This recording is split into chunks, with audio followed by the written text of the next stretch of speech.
पूछते हैं कि आपकी पुस्तक माइंड अनरेस्ट में आपने कहा कि ये चित्त के संस्कारों पर काम करने के लिए अद्भुत विधि है, हमें शक्ति भी देती है और संस्कारों से बाहर जो आना चाहे तो उसे हम फेंक भी सकते हैं। चित्त के सभी विकारों का स्थान, चित्त ही सभी विकारों का स्थान है तथा यह चेतन मन पर गहरा प्रभाव डालता है। क्या ये सब हमारे किए गए संकल्प से संभव है कि हम योग निद्रा में जो करते हैं और इसी भर से ये दूर हो जाए?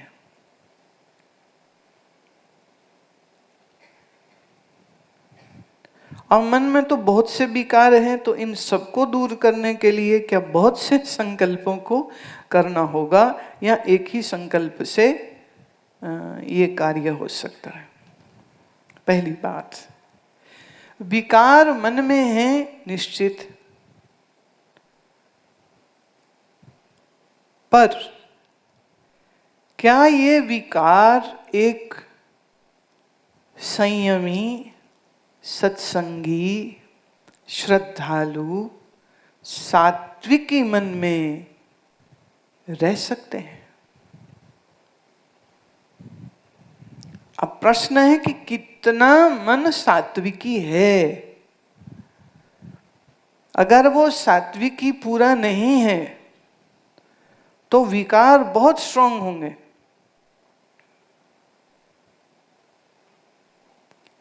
अगर आपकी विषय बुद्धि अधिक है कि विषय से ही सुख मिलना है और आपको कोई कहे कि नहीं विषय भोग तो पाप होता है, तो आप कहोगे हाँ हाँ पाप तो होता है, पर मन को सुख नहीं मिल रहा है, तो भी वहीं जाएगा या नहीं जाएगा?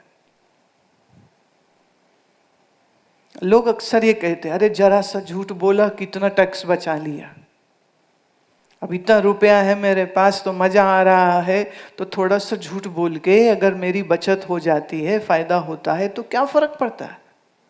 जस्टिफिकेशंस हैं ये। रजोगुण मन जस्टिफिकेशंस देख के पाप कर्मों को करता रहता है। मैं फिर कह रही हूं, योग निद्रा तब काम करेगा जब आप एक खोजी हैं, आप संयमी हैं, आप अपने मन और इंद्रियों को संयमित करने का प्रयास करते हैं, संसार में राग बुद्धि नहीं है, संसार से ही सुख मिलेगा ऐसी भावनाएं नहीं है, संसार ही मेरा सब कुछ है ऐसी धारणाएं नहीं है, और ईश्वर भक्ति और ईश्वर प्रेम आपके मन में सराबोर रहता है। तो इसके प्रभाव से निश्चित रूप से जो चेतन मन है, सबसे पहले विकार वहां से जाने चाहिए। अगर चेतन मन में विकार वासना भरी पड़ी है तो ऐसा बंदा कहे कि मैं योग निद्रा में संकल्प करके अपने संस्कारों को खत्म कर दूंगा, ऐसे में विकार नहीं छोड़ूंगा, विषयी होना नहीं छोड़ूंगा, पर चलो कोई नहीं योग निद्रा में संकल्प करेंगे सब कुछ अपने आप हो जाएगा, तो वो नहीं होगा। वैराग्य, श्रद्धा आदि आदि इन साधनाओं को करता रहे और वैराग्यवान मन के साथ, संयमित मन के साथ, श्रद्धापूर्ण मन के साथ, गुरु भक्ति से भरे हुए मन के साथ जब आप योग निद्रा में जाएंगे तो सच ये है, अब उसमें विकार जाएंगे कैसे? It is not exactly in the time of the Yoga Nidra practice when it is happening. What will happen is, जिस समय आप योग निद्रा के अभ्यास को कर रहे हैं उस समय पर तो कोई जगह दी नहीं जा रही है आपको, उस समय तो आप इंस्ट्रक्शंस को फॉलो कर रहे हैं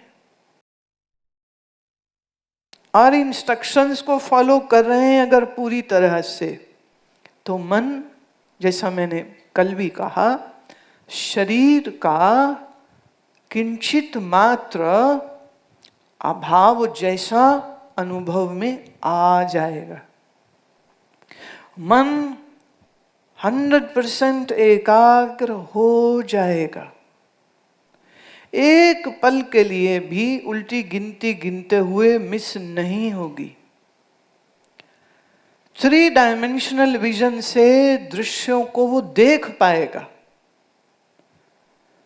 अब ये सारी एकाग्रता उस रोशनी की तरह है जो आपके अंधेरे अचेतन मन में रोशनी ले जाएगी। अंधेरे कमरे में आप रोशनी ले जाइए तो क्या उसके बाद अंधेरे को धकेलना पड़ेगा? धक्के मारने पड़ेंगे उसको कि बाहर निकल, इस कोने से उस कोने से, बीच से, ऊपर से, नीचे से? नहीं, आप सिर्फ रोशनी ले जाइए, सारा अंधकार अपने आप नष्ट हो जाता है। नष्ट भी नहीं कह सकते, कहो कि अब फिर रहेगा ही नहीं, सिर्फ रोशनी रोशनी रह जाएगी। तो योग निद्रा में जो एकाग्रता, जो स्थिरता आपके चेतन मन की बन रही होती है, ये उस चैतन्यता को भीतर जन्म दे रही है, प्रगाढ़ कर रही है तुम्हारी चैतन्यता को, और यही चैतन्यता आपके अचेतन मन में कार्य करेगी। जिसे हम कहते संस्कार, मतलब होता है टेंडेंसी। आपकी टेंडेंसीज के ऊपर वो काम करेगी। मतलब झूठ बोलूं ये विचार ही नहीं उठेगा, संसार भोगूं ये वेग ही अंदर से नहीं आएगा। वेग आएगा तो वो विचार बनेगा, और वेग ही नहीं आए तो विचार कहां से बनेगा? ऐसे समझ लीजिए, शेर कितना ही भूखा हो, आप उसके सामने घास रख दें, क्या वो खाएगा? और गाय कितनी भूखी हो, आप उसके सामने चिकन रख दो, क्या गाय चिकन खाएगी? हाँ? तो योग निद्रा आपकी चैतन्यता को इतना विकसित कर देती है कि मान लो कोई विचार अगर आ भी गया, कुछ विकार का कोई विचार आ भी गया, तो तुम्हारी विवेक बुद्धि संसार असार है, भोग क्षीण करते हैं, भोग नाश करते हैं, इस विवेक बुद्धि से उसको, विवेक बुद्धि की रोशनी से इस अंधेरे में उठे विचार को नष्ट कर देती है। तो कोई लड़ाई नहीं है जो लड़नी पड़ती है कि अच्छा आज हम संकल्प करें योग निद्रा में कि मैं कभी झूठ नहीं बोलूंगा। अब क्या मालूम ये अंदर से गया है या नहीं गया, और फिर हम कहें कि अच्छा अब मैं अपने आलस्य को दूर करूंगा, अच्छा फिर 6 महीने बाद लगे अच्छा अब मैं सुबह जल्दी उठा करूंगा या मैं सेवा किया करूंगा। ऐसे क्या छोटे छोटे संकल्प टाइम टू टाइम करते रहने पड़ेंगे क्या? नहीं, उसकी जरूरत ही नहीं पड़ेगी। Let's go back again into the preliminary preparation of योग निद्रा। योग निद्रा करने से पहले क्या कुछ करना है हमें वो भी तो देखना होगा, हम उसको तो छोड़ नहीं सकते। भाई ऐसे ही तो तुम दूल्हा बन के किसी के घर बारात लेकर नहीं पहुंच जाओगे, उसके पहले लड़का लड़की देखेंगे, परिवार मिलेंगे, फिर पंडित आएंगे, फिर तारीख निकलेगी, फिर कोई बारात घर बुक होगा, फिर रिश्तेदारों को सूचना होगी, फिर दूल्हे के कपड़े आएंगे, फिर रिश्तेदार आएंगे, फिर घोड़ी बुक होगी, बैंड बुक होगा, फिर तो दूल्हा बन के जाओगे कि ऐसे ही पहुंच जाओगे? तैयारी कौन करेगा? अब इसमें एक और भी प्रश्न इन्होंने पूछा है कि किस समय पर यह कैसे मालूम होगा कि अब अवचेतन मन की परत खुल गई है? योग निद्रा के बाद जब जब आप शांत होकर के, मौन होकर के साधना में बैठेंगे, यह आपकी की गई योग निद्रा का अभ्यास उस समय पर अपना प्रभाव देगा।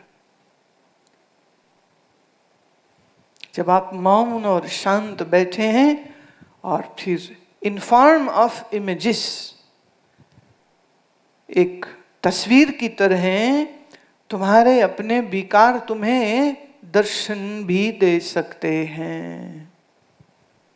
मतलब जैसे जब आपको मीठा खाने की तलब होवे तो कोई मिठाई की शक्ल आपके आगे आती है या उसका ख्याल आता है, या ऐसे ही कहते रहते हो कि मीठा कुछ भी दे दो, बोले मीठा खाओ। एक पति ने पत्नी से कहा अभी खाना हो गया, अब तो कुछ मीठा आना चाहिए।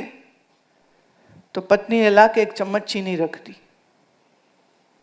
मीठा है? बोले चीनी कौन देता है, कुछ ढंग का मीठा नहीं है। कहती है, वो अंदर गई गुड़ उठा के ले आई। लो, बोले कोई ढंग का नहीं है। वो फिर गई अंदर, फिर गन्ना उठा के ले, बोले ये खा। कहले सिर में मार मेरे, तो कुछ समझ नहीं लग रही, कुछ बर्फी दे। तो पत्नी कहती तेरा बाप लेके आया है घर में बर्फी क्या, तू बाहें लटकाते आ जाता है रोज वापिस, कुछ लाया था क्या, जब लाया कुछ नहीं तो मैं दूं कहां से। मिठाई बहुत बड़ा है शब्द, राइट। तो जब मीठे का विचार आता है तो कोई चीज का ख्याल आता है या ऐसे ही कुछ भी, चीनी गुड़ गन्ना कुछ भी। तो किसी को गुलाब जामुन, किसी को मलाई चाप, किसी को जलेबी, किसी को कुछ, किसी को कुछ, किसी को मोदक, किसी को लड्डू। तो वो वस्तु का ख्याल, जब आप कहते हो लड्डू का ख्याल आया, तो कहीं ना कहीं उस लड्डू की शेप, उस लड्डू का स्वाद, उस लड्डू की खुशबू, सब चीजें तुम्हारी स्मृति में आ जाती हैं कि नहीं आती।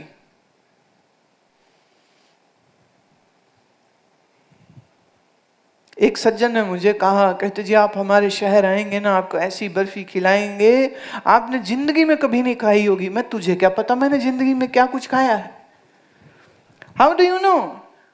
कह रहे नहीं जी, मतलब यह बहुत ही स्वाद होती है, बहुत ही स्वाद होती, बहुत ही बढ़िया होती है। मैं अच्छा, चांस की बात है उनके शहर जाना हुआ और वो सज्जन मिठाई लाए, वो बर्फी लाए, उन्होंने मेरे सामने रखी, मैंने उठाई, मुंह में डाली और फिर सोचो थूकूं कहां,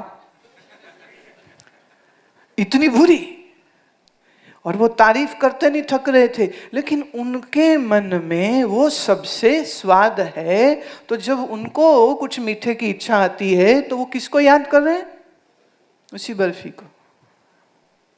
जब हम कहते हैं मीठा, तो मीठा क्या, तो तुम्हारा मन कभी कहेगा खीर, कभी कहेगा जलेबी। मन की मौज है ना, जो आ गई याद तो आ गई, जो आ गई याद। और फिर देखो तुम्हें सुकून कब मिलता है, जब वो खा लेते हो। चाहे लूर लूर घूमना पड़े कुत्ते की तरह पूरे शहर में, ढूंढ के रहते हैं, ढूंढ के रहते हैं। बड़ा प्यारा शब्द है लूर लूर घूमो। लूर लूर मतलब ये यहां से लुतर रहे हैं खाने के चक्कर में। जब शहर की गलियों में बाजारों में घूमते हो, अब आप सोचिए, मन बड़ा जिद्दी बच्चा है, जो चाहिए वो तो चाहिए चाहिए। तो वस्तु का जब ख्याल आता है तो वस्तु की पिक्चर, वस्तु का खुशबू, वस्तु का स्वाद, सारा कुछ आपके मन में जागृत हो जाता है। अब ये सब कुछ कहां से आ रहा है, ये आपके अवचेतन मन से आ रहा है। तो स्मृतियां, विचार, जो स्मृतियां हैं वो पिक्चर के फॉर्म में, इमेज के फॉर्म में आती है। जैसे आपको आपकी नानी याद आई, तो नानी मतलब नानी शब्द लिखा हुआ आता है मन में, न आ न बड़ी ई नानी, ये याद आता है, या नानी की शक्ल याद आती है। नानी की शक्ल याद आएगी, नानी की बोली याद आएगी, उसकी आवाज याद आएगी, वो तुम्हें क्या कह के बुलाती थी ये याद आएगी। बात समझ रहे हो। तो जब कोई एक वस्तु तुम्हें याद आती है तो उससे संबंधित सारी इंफॉर्मेशन आपके सबकॉन्शियस माइंड से अब चेतन मन से निकल के चेतन मन में आ जाती। तो हम ये कह सकते हैं कि हमारे सारे संस्कार इमेजेस के फॉर्म में हमारे अवचेतन मन में बैठे हुए हैं।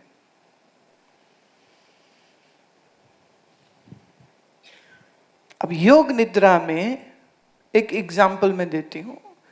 एक बार हम इंग्लैंड में शिविर चल रहा था, तो योग निद्रा हो रही, उसमें जहाँ कहा कि समंदर, नीला समंदर, एक स्त्री बाद में आई, बहुत भावुक हो रही थी, बहुत रो के हटी थी। कहती हैं कि समंदर शब्द सुनते ही मेरे बचपन का एक अनुभव एक सिनेमा की रील बनके मेरे सामने आ गया। कि एक बार हम स्पेन घूमने गए थे, बहुत भीड़ थी, अचानक लोग एक दिशा में भागने लग गए और मैं उसमें फंस गई थी और लगा कि मैं पिस के आज मर जाऊंगी इनमें।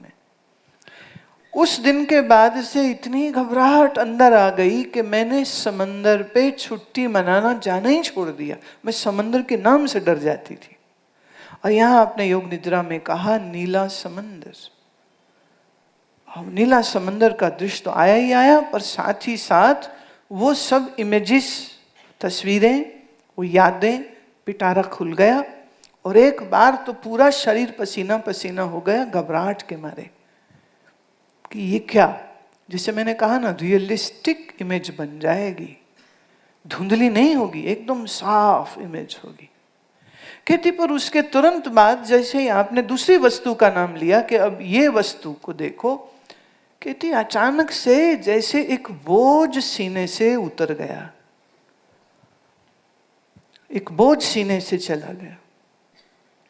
और अजीब बात यह है कि अब समंदर नाम से मुझे डर नहीं लग रहा। तो समंदर किनारे पर घटी उस दुर्घटना का भय उसके मन में, सबकॉन्शियस में था। योग निद्रा में समंदर का दृश्य बनाने में और उसके साथ जुड़ी उन सब तकलीफदेह यादों के आ जाने से और कॉन्टिन्यूटी ऑफ योग निद्रा जो उसकी चलती रही वो करते रहने से, कहती मैं बहुत साइकाट्रिस्ट के पास गई, बहुत पैसा खर्च किया, पर अपने इस डर से मैं बाहर नहीं आ पाती थी और तो और घर के बाथ टब में भी नहीं जा पाती थी, डर लगता था क्योंकि वही दृश्य सब सामने आता था। और कहती ये किया और मेरा डर चला गया। तो अवचेतन मन में पड़े हुए उन संस्कारों को, इमेज फॉर्म में पड़े संस्कारों को बाहर निकालने का, और बाहर निकालना का मतलब उतने हिस्से में वो चैतन्यता की जो रोशनी गई, तो अंधेरे कमरे में रोशनी जाते ही अंधेरा गया। इसलिए भय या किसी फोबिया या किसी डर से मुक्ति पाने के लिए ये बहुत गहरी साधना है। योग निद्रा सिर्फ आराम देने के लिए नहीं है, ये ऑटो सजेशन की वो विधि है जिसमें आप अपने मनोरोगों से बाहर आ सकते हैं। ऐसी पूरी संभावना है।